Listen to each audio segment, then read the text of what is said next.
we're going to move on from looking at consonants to talking about vowels. So remember that we said the difference between consonants and vowels is that consonants involve a significant obstruction of the airflow, but vowels don't. This means that place of articulation and manner of articulation don't apply to vowels, since those terms refer to an obstruction of the airflow. So vowels are classified differently to consonants, and they're charted in a separate diagram in the IPA for that reason. We classify vowels on the basis of 3 factors. 2 are to do with the position of the tongue, height and backness, and 1 to do with the shape of the lips, rounding. We'll be looking at these factors more in a moment. Voicing also applies to vowels as well as to consonants. They can be voiced or voiceless. However, because vowels are normally voiced, we don't bother mentioning voicing when we describe vowels. You should be aware, though, that in some languages there are voiceless vowels. When we make a vowel sound, our tongue is in a particular position to make that particular sound. It is at a certain height in the mouth and at a certain place forward or backward in the mouth. There are 3 degrees of backness: front, central and back. And there are 4 degrees of height: high, mid-high, mid-low and low. And these are also called close, close-mid, open-mid and open. As well as backness and height of the tongue, another factor that affects the vowel sound is made by the shape of the lips. There are 2 basic shapes, rounded and unrounded. So say the words "oh no." Notice the shape of your lips, they're rounded. Now say the words "it is." Now your lips are unrounded. The name of every vowel will include its backness, height and roundness. For example, the vowel in the word C is referred to as a high, front, unrounded vowel. Vowels are represented on the vowel chart, and you can see the IPA vowel chart here.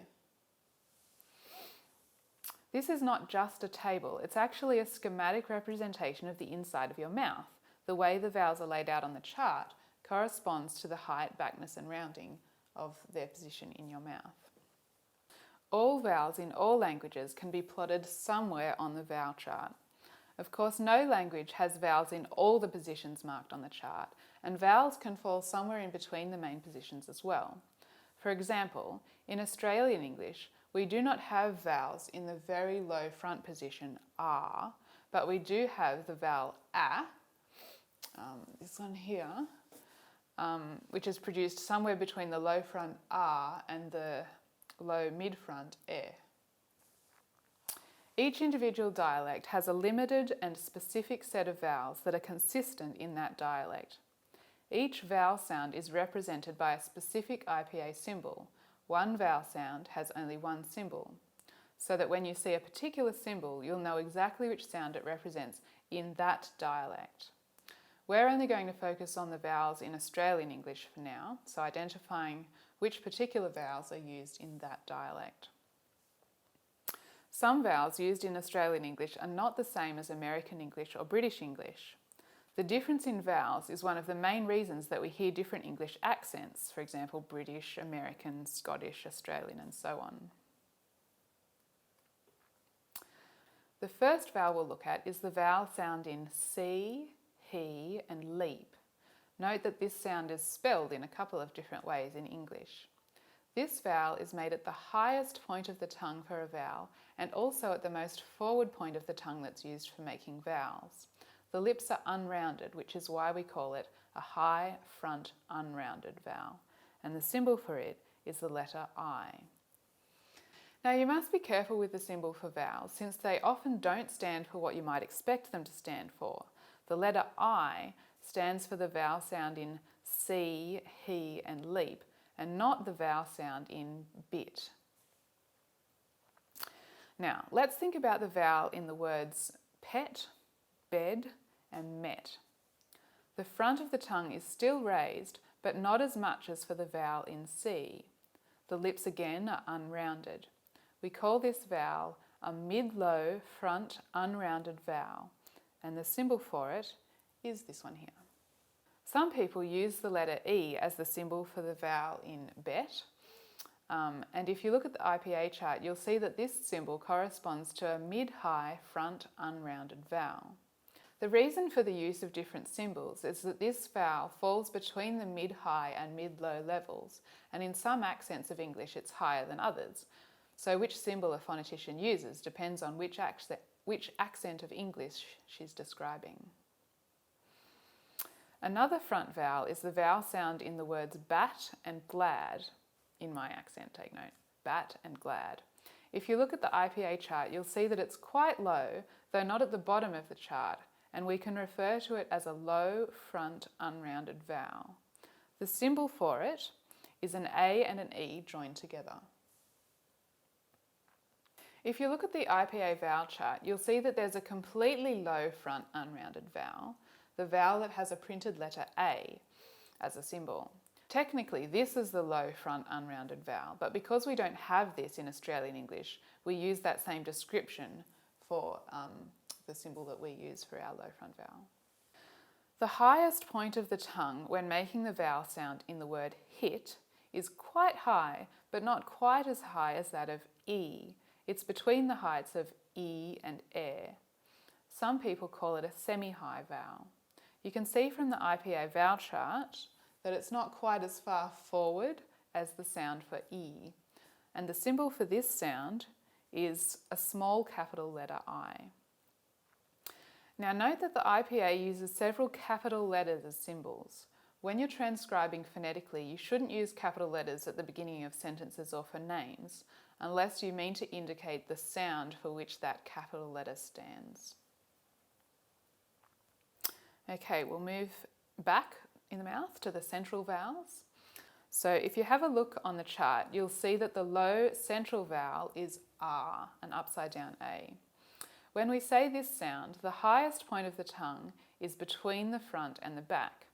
In Australian English, it occurs in words like card and far. And note that there's no R sound in these words in spite of the spelling. Although this vowel is an upside down A on the chart, the usual way of representing it for Australian English is the A up the right way because we don't use that particular sound that's on the chart. Australian English also has another low central vowel, the vowel in cut. This is usually represented with this symbol here called a caret. You'll notice that on the IPA chart, this symbol is supposed to represent a mid-low back unrounded vowel. In Australian English, this vowel is actually said with the tongue further forward, not as far back, but the symbol is used for this particular Australian English vowel. So, for these two low central vowels, the A and the R, the mouth is in a closed position for both of them, so we can call them both low central. But A is a lax low central unrounded vowel, while R is a tense low central unrounded vowel. So the mouth is slightly more tense when saying R than when saying A. There is an open mid, that is a mid-low unrounded vowel, and the symbol for it is this one here. It looks a bit like a number 3, but it's not quite. It occurs in the words heard and word.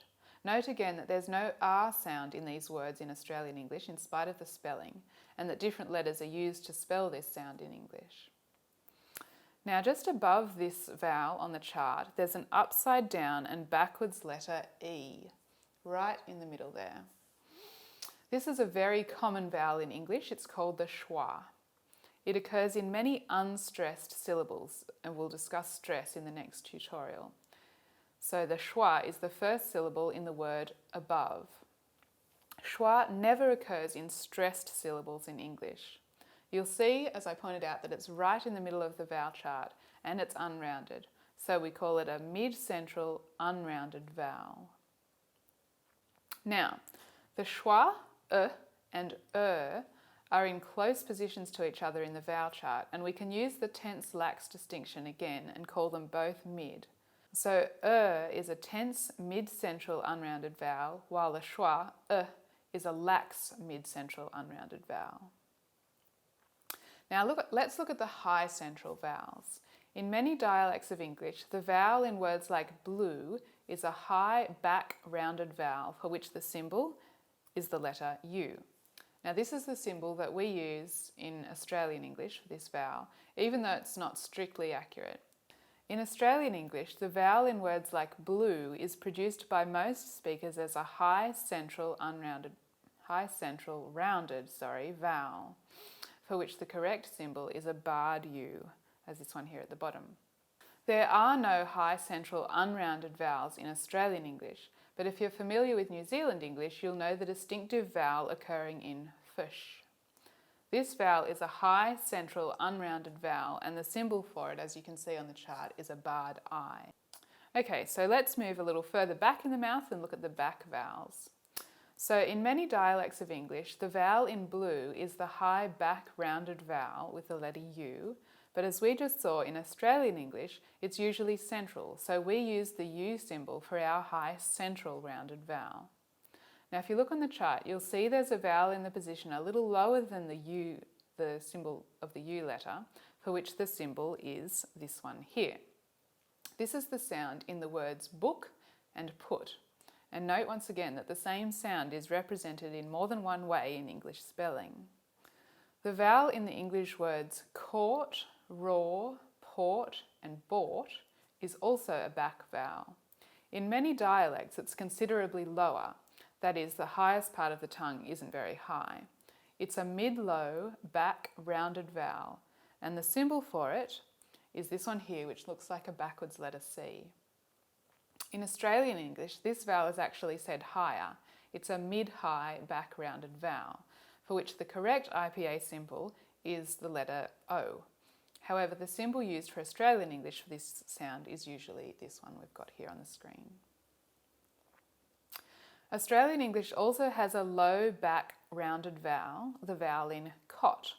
American English has a different vowel here, and the symbol for it is this one here. It looks like a backwards version of the letter A when you handwrite it. Okay, so all the vowels that we've looked at so far have something in common. Whatever tongue and lip position they have had, they have kept the same throughout their duration. They don't change partway through saying them. But there are also vowels that do change the tongue and or the lip position. So the tongue and or lips move from one position to another. These vowels are called diphthongs, and there are several of them in Australian English. Vowels that don't change are called monophthongs, so all the ones that we've looked at so far. The symbols for diphthongs are easy. They're made up of the symbol for the vowel representing the initial position, followed by the symbol for the vowel representing the final position. Now, 3 Australian English diphthongs have I as their end point. These are front-raising diphthongs. So, in the vowel in the word bay, the tongue starts in the position of e and ends in the position for I. So the symbol for it is those two symbols following each other. The vowel in the word by involves a movement from the position of R and ends in I, and the symbol for it is an A followed by a small capital I. The vowel in the word boy starts out with the tongue and lip position for or and moves to the position for I, and thus the symbol for it is those two symbols in sequence. 2 other Australian English diphthongs have U as their end point. These are back-raising diphthongs. So we have the first one as in how, and the second one here you can see as O, as in the words low and toe. There are 3 other diphthongs in Australian English where the tongue moves toward the mid-central position of schwa.